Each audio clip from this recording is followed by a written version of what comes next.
Tanga pala ako ha. Talagang hindi full of grace ang nakasulat dyan sa Catholic Bible.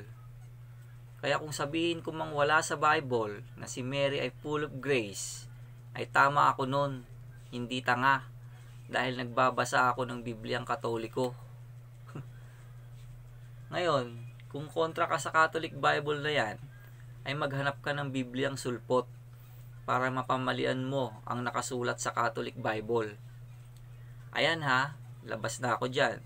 Hindi ako yung tanga, kundi ikaw or yung Catholic Bible. Uli-uli, huwag kang magmamarunong ha, para hindi nila mahalatang mangmang ka.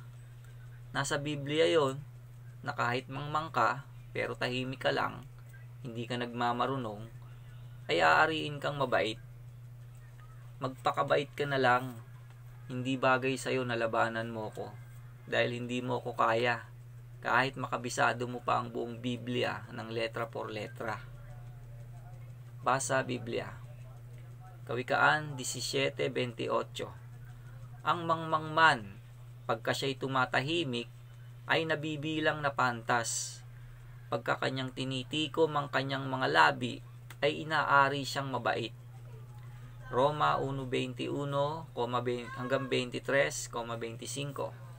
Sapagkat kahit kilala nila ang Diyos, siya'y hindi niluwalhati nilang tulad sa Diyos, ni pinasalamatan, kundi bagkus ni walang kabuluhan sa kanilang mga pagmamatuwid, at ang mangmang nilang puso ay pinapagdilim.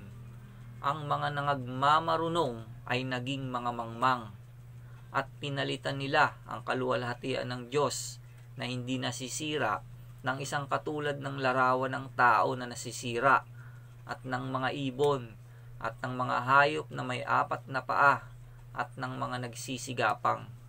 Sapagkat pinalitan nila ang katotohanan ng Diyos ng kasinungalingan, at sila'y nagsisamba at nangaglingkod sa nilalang kaysa lumalang na siyang pinupuri magpakailanman. Siya nawa.